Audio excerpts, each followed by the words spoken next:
Are you feeling completely overwhelmed by all things parenting? Not just parenting, but also the added to-do list that comes along with raising a family. Not to mention if you have children with extra needs, if they are struggling with emotional regulation, if they struggle at school, at home, and then you add on top of that your own health and taking care of a house and all the things, and it can just feel really overwhelming. If that is you, you are in for a treat today because I've got an amazing guest coming to chat with us. And she is a mom, parent, just like many of you guys, who was right there in the just in the heart of it all, dealing with meltdowns and emotional regulation struggles and dealing with just the overwhelm of parenting. And I want to share with you how she went from feeling completely lost and overwhelmed and lonely to now feeling confident and ready to take on anything her family throws at her. So I'd love to welcome the amazing Amy. It's Quincy. Did I say that right, Amy? Yes, you did. Hello. All right. So I'd love to welcome Amy Quincy. So, hello, Amy. For people who don't know who you are, can you just share a little bit about yourself and kind of what you were dealing with when you were feeling overwhelmed? So I am a mom to three kiddos now. I had two when we started, but I've got three now. And I was working full time, and then I went to stay at home with when our second was born, and it was chaos. It was hard. My oldest struggled with meltdowns. He struggled with some sensory stuff. I struggled with health stuff. Yeah, we were, we love outdoors. We love doing things. We were an active family, but it was just really too much. It was overwhelming to try and Mm. figure it all out and try and figure out how to manage the kids and feel like we were doing a good job with them or giving them the help that they needed. Mm, yeah. And talk to me about, we were talking the other day and you were talking about how overwhelmed you felt with all the things going on and kind of some of the stuff that you were dealing with yourself. Can you talk a little bit about that? For sure. Yeah. It I definitely wanted to get things right and do the best for our kids. So when we saw these behaviors that we didn't really know how to handle, I wanted to find the right solution and how do you help this child and all the research. And then my own health went sideways after our second. So there was dealing with treatment plans and practitioners and trying different treatment strategies and like trying to fit that all in around also taking care of the kids and never really knowing, it wasn't working. There was always more problems and feeling super on edge and on alert all the time, trying to cut off these problems and like predict them and plan for them and help prevent them from happening. And it was super overwhelming. I never felt like I was caught up. I never felt like I could get ahead of it. Like it was never enough. No matter how hard I worked, no matter what I did, it was just never enough. I wasn't getting the help that I needed. I wasn't getting better. Their behaviors weren't improving or changing. It, it felt totally hopeless. Like, where do we go Mm. from here? How are we ever going to be able to survive as a family? Yeah, that is really frustrating and really overwhelming. And I've definitely been in that same spot as you before. And, I'm just curious, like, ripple effect of like, how did that overwhelm affect your relationships in the house? Very tense, very Mm. tense, very stressful. A lot of kind of like domino triggers. One person's stress would then result in someone yelling, and then that would trigger someone else, and then there would be a behavior that would just keep going. It was this constant spiral of Mm. stresses and a lot of worry from all of us. The kids that I didn't feel safe being in like on alert all the time, trying to watch out for things. The kids weren't sure when they were going to get yelled at or when something was going to set somebody off. And so there was their sense of safety. It strained everything. It strained it for all of us. We were always kind of walking on eggshells around each other and not sure, you know, Yeah. not comfortable in our own skin, not comfortable in our own house. It's a good way to put it. I hear that so often, of walking on eggshells and not feeling comfortable in our own space and not feeling safe. And if anyone's watching this and that feels like your home right now, can you just say that's me in the comments so that we can acknowledge you and see you and let you know that you are not alone? And Amy, thank you for sharing this. I know it's not easy to be vulnerable and share your story. So thank you so much. So I don't want to go into like the full picture of where life is now, but can you at least share, like, is life like this still? Do you feel still, would you still describe yourself as overwhelmed, not comfortable in your own skin, walking on eggshells, or would you describe it a different way now?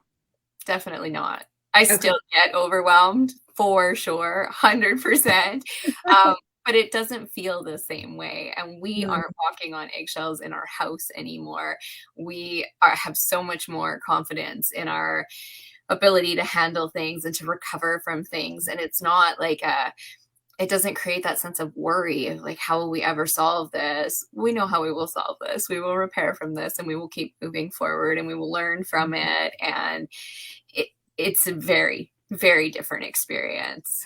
I love that. And if you had to describe, I mean, we described how things were as overwhelmed and lonely at the beginning. How would you describe it now?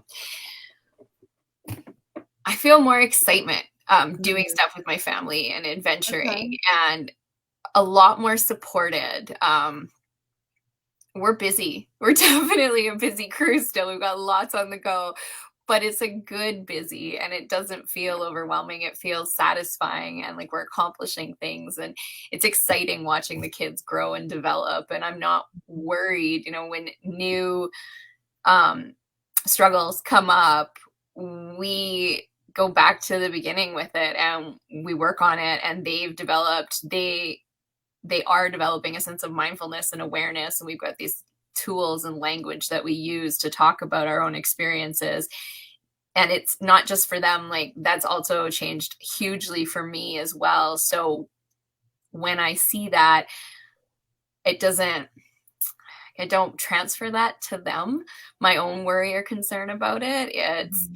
my awareness of it is different. And I can then move forward from there knowing, oh, okay, I'm worried about that. So these are the things that I can ask for help with, ask for support with, look for resources with, and have places to look for those resources now that I never did before.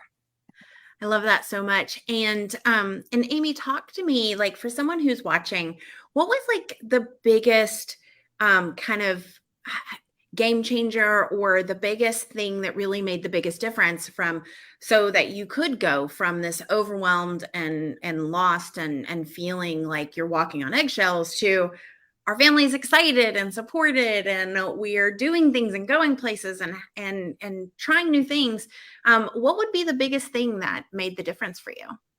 I think the biggest piece was the work with myself and the focus on Mm. me, learning to shift and see things differently, and then prioritizing the way I manage my time has it's changed the way we go through our life, the way we go through our day to day, the way we go through our seasons. It's just been an enormous shift. So our spark plan, the shift, prioritize, activate, recharge, and connect elements, and looking at those, incorporating those into our lives and making time for them and taking care of ourselves using that structure it's changed how I feel about struggles, how I feel about myself, how I feel about my successes, my accomplishments, all of it. That is awesome. And so, for people who don't know, let's kind of walk through a little bit. This is one of our Calm the Chaos parenting plans that you're talking about, the Spark plan. So, the Spark plan is our, if you had to sum it up, what is Spark plan for? Taking care of ourselves. Yeah, it's like taking care of ourselves, giving ourselves time, energy, getting out of overwhelm. So let's talk about that spark plan. And then I want to hear about this way to get out of overwhelm because I have a feeling people watching this could really, really benefit from that. And if anyone's watching this and you want the doodles, just type notes below and we'll make sure the team gets those to you. So let's walk through this. What were some of the things that you did in here? You said you kind of focused on yourself and you used this spark plan. So let's walk through what your initial spark plan or the spark plan that helped the most. What did that look like? So I think shift, I started with meditating, but it's also been lately, it's more swapping thoughts, a lot of our thought monster cards, but just what am I struggling with on a given day or Mm. on a given week? And how can I reframe that to something that I can work from to keep going Yeah. with? Can you give an example of one that, especially when you were over here and things were just so overwhelming? Um, this is never going to change. No matter Mm, what I do, it's never enough. wow. Okay. And then what did you change that to? I can I can work bit by bit to change the Mm, way. okay. So, like one step at a time type of thing. Yeah, baby steps. I love that. I The was word just get. working on the book today, the Calm the Chaos book, and I was talking about in the chapter I'm on about the science behind 1% change every day and how when you change, I'm just going to write baby steps real fast, but one of the things that was really cool is James Clear, who wrote Atomic Habits. Book sold like 8 million copies at this point. So he did a study and he found that when he was looking at people um, who just changed one tiny little thing at a time, at first, like the change wasn't very big. And then all of a sudden it kind of made this big bell curve like that, just one tiny change a day. And then the people who didn't change once a day, one tiny thing, but maybe they tried to do a big shift or they didn't change at all, they actually got further away from their goal. And this gap between the people who just took it one step at a time got exponentially bigger. And so this really proves why this worked for you. Is first, it was like the mindset shift of this is never going to change. Two, I can take this one step at a time. But then it was the actual doing of taking it one baby step at a time that I think has really gotten you to this point. And something that I think anyone watching this, we don't claim to have a magic button that's going to magically transport you over here. There is work involved. And Amy's done a lot of the work here. And so I just wanted to share that this science is really cool. So It it's absolutely what we experienced. And when I started, I felt like I had no time for fitting extra things in. So just these mhm. small tweaks and small steps. And there were still things happening that were hard around that, but focusing on just doing that and trusting the process and then Yeah. starting to see the improvements, it definitely like picked up steam as we went Yeah. along. And it So helped me feel like, okay, I'm doing it. I can do it. Like just a little bit. yeah, yeah. So talk to me about some the next piece in your plan. Is the prioritize where you would get out of overwhelm? Is that where that comes in? Absolutely, for Okay. sure. So this was Um, kind of like the unraveling of the overwhelm. So this is prioritize. And what does that look like? Prioritize for me is I still regularly, when I start feeling overwhelmed, I do what's called a brain dump and just kind Mhm. of put it all out on paper. And it's a list, but it's not a list. It's way messier than a list when it starts. And then from there, I kind of categorize it, and I run my brain dumps now with like a longer term stuff and then more like day-to-day survival stuff going on, and there's kind of like Yeah. two sides to my paper. And then from there, it I can look at what needs to happen, like just the next step that needs to get Mm. done. Okay, I'm going to make supper tonight. Well, I need to take something out of the freezer, or I need to whatever, chop vegetables or whatever the case is. And that's more important than vacuuming the floor, even though the floor needs that too. But this is this step first. And then if there's time, the others. And I do that on kind of a higher level for like a seasonal thing in our life where these are my longer term goals. And that kind of helps inform if I do find time in my day or in my week, I'll fit one of those activities in. And so then those projects actually get moved along a little bit, as well as all the day-to-day stuff getting done. Very cool. Very cool. All right. I love this. So what is the A? What would happen here? Activate. Okay. I always was a movement person. I was very active before I had kids and lost a lot of that with having kids. A lot of the time I don't go to the gym anymore. I don't have that flexibility yet. My kids are still pretty little and need more of us.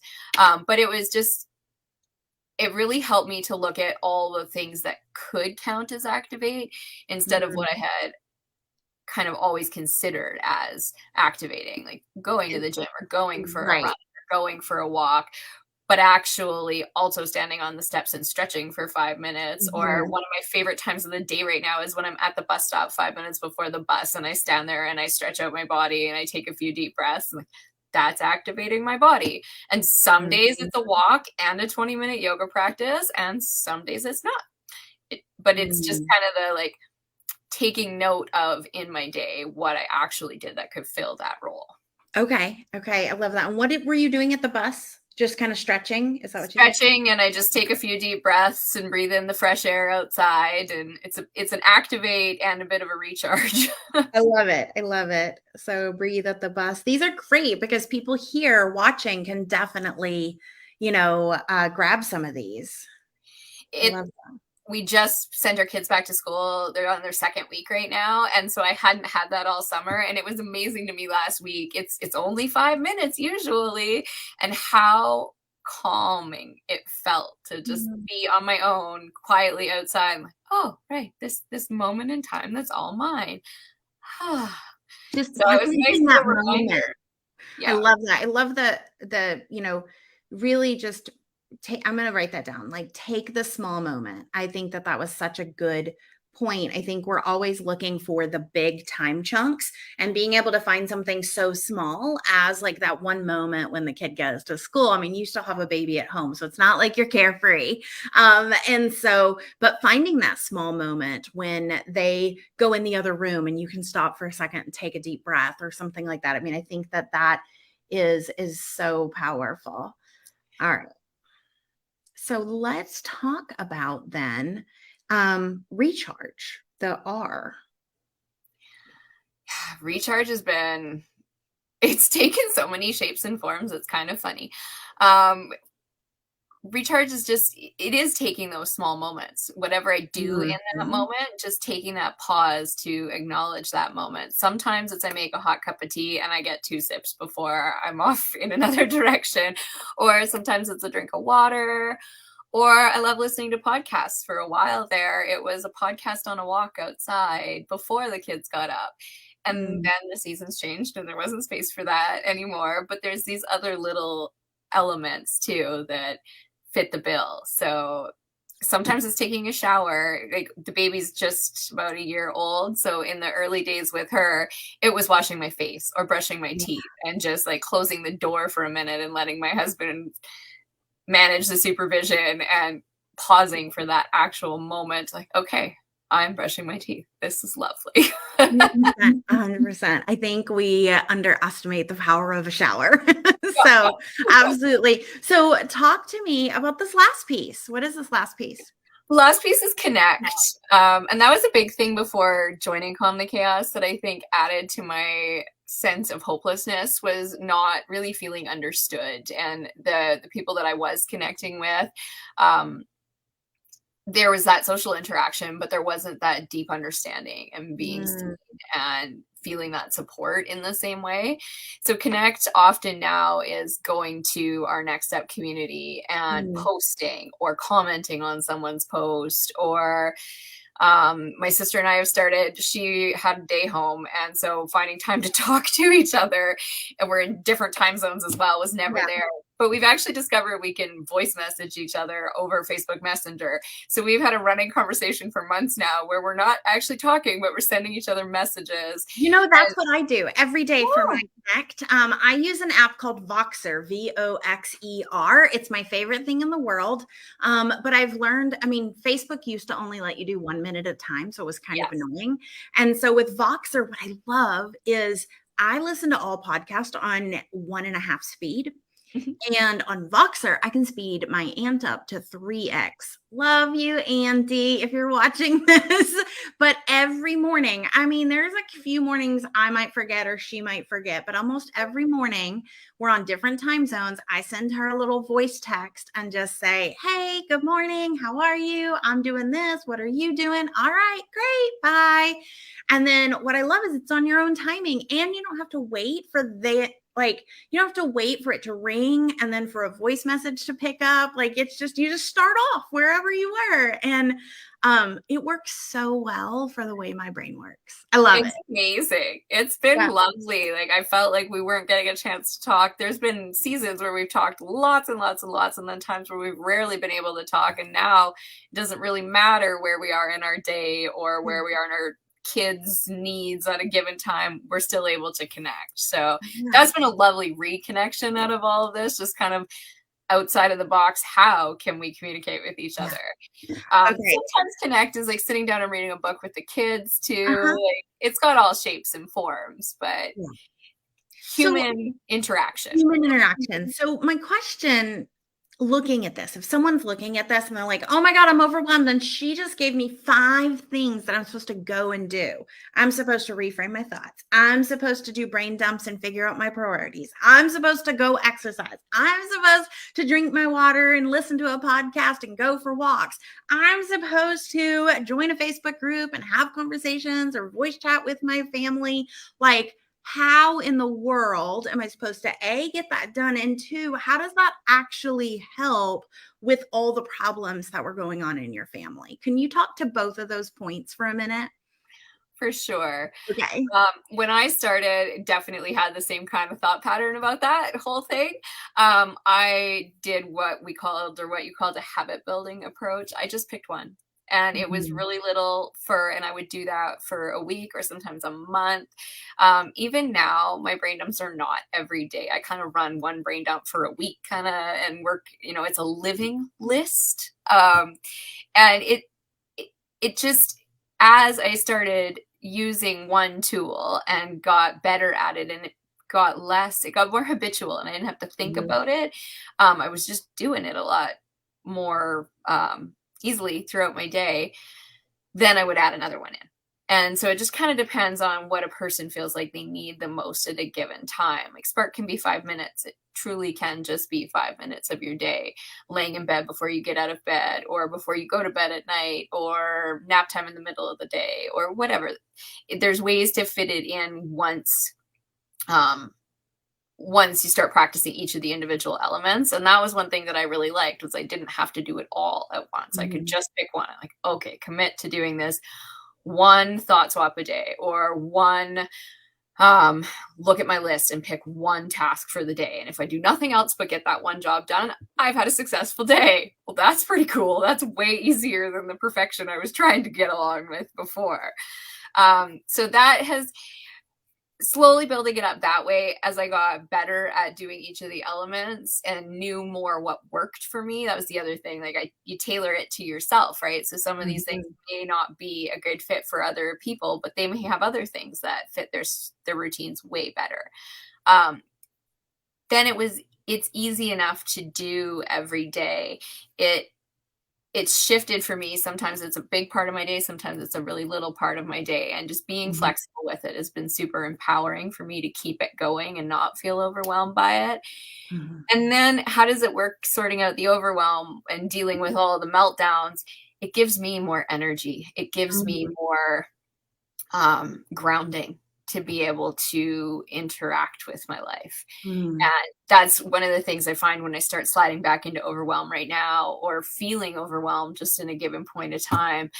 I can often look at, what haven't I done lately? Oh, I Mhm. haven't moved my body very much in the last 2 weeks. It's just been small moments. Maybe I need a bigger moment of moving my body, or Mm, maybe I need a bigger recharge, or I haven't done a new brain dump in a while, and the overwhelm is coming from these racing thoughts about all these new things. School started, so there are so many new things.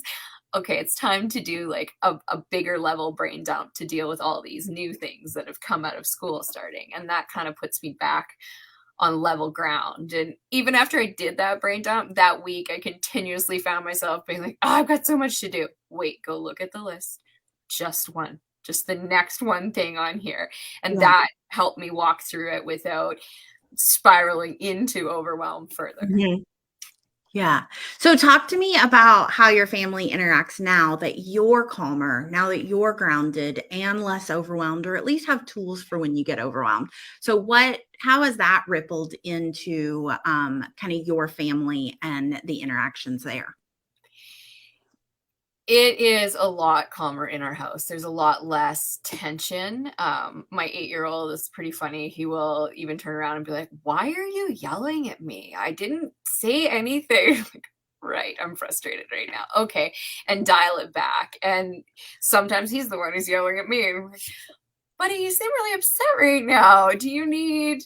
And we jump off from there. So we are more supportive of one another with kind of having learned a little bit over the last couple years, like to read each other, the understanding of one another's behaviors and trigger behaviors.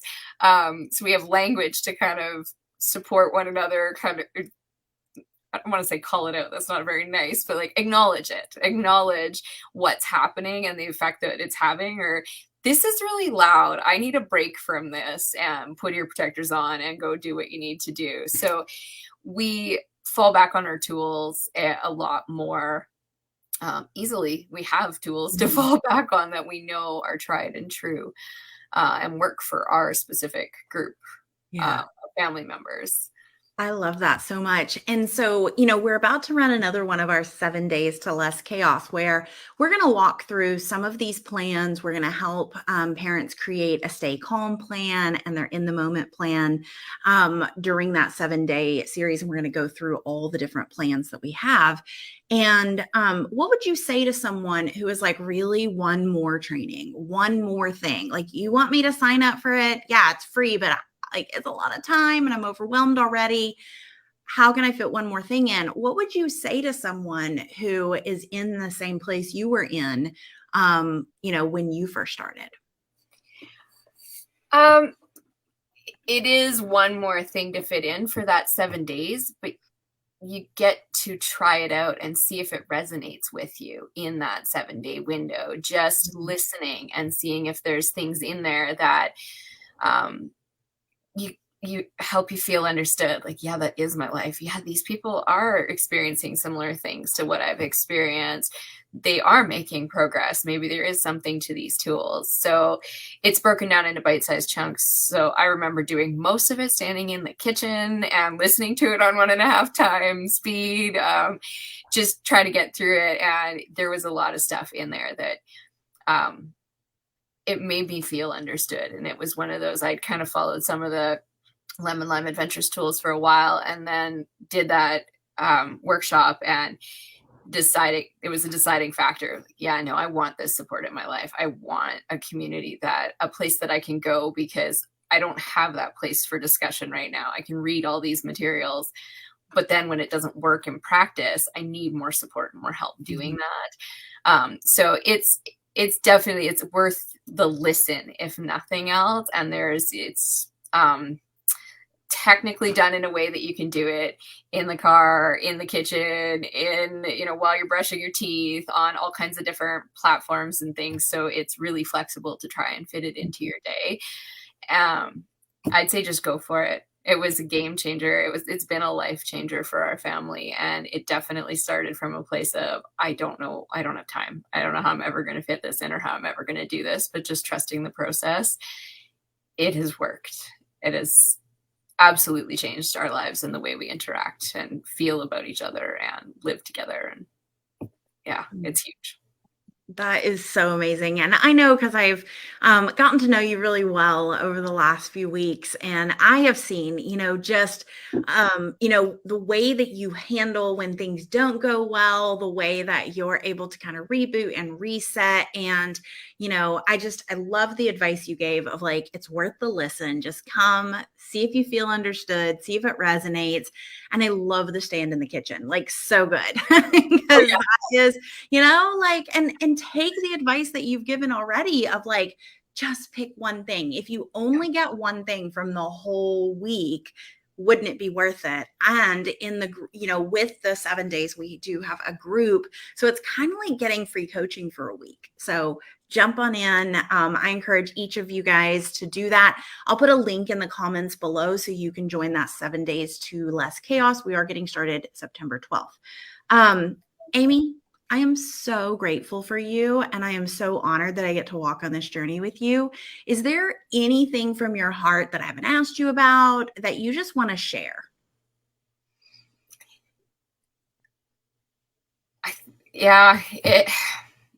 I am so grateful for CTC and what it has done for our lives and what it has done for me, like learning to shift my thoughts and learning to think about our experience differently. It's not a hopeless thing. I don't have to worry about my kids' future in the same way as I did.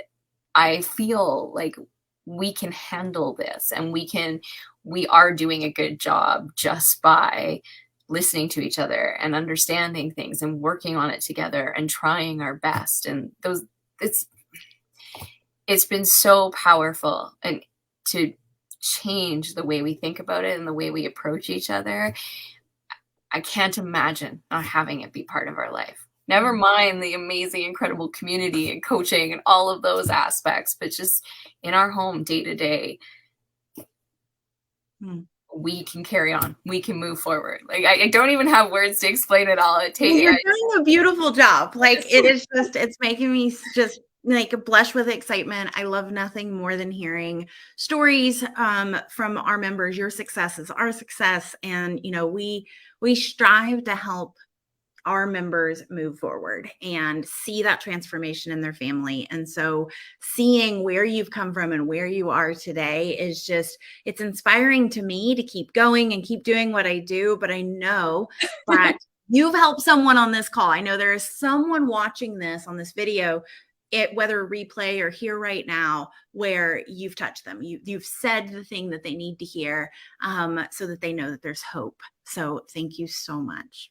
There is hope. You won't find a place like Calm the Chaos anywhere else. I love that. So, guys, give some love in the comments, please, for Amy, and just go ahead and tell her what resonated. What was your biggest takeaway? What was the thing that you're going to walk away with that you want to make sure that moving forward, starting today, you're going to take with you? So we try to pack these calls full with all sorts of stuff, story, and also a take action step, something that you can actionably take with you. So go ahead and share those takeaways in the comments. And if you are interested in joining our 7 days to less chaos free workshop, just write 7 days in the comments. I will make sure that our team gets you the link. You are absolutely amazing. You are not alone. Go forth and conquer your day. Bye, guys.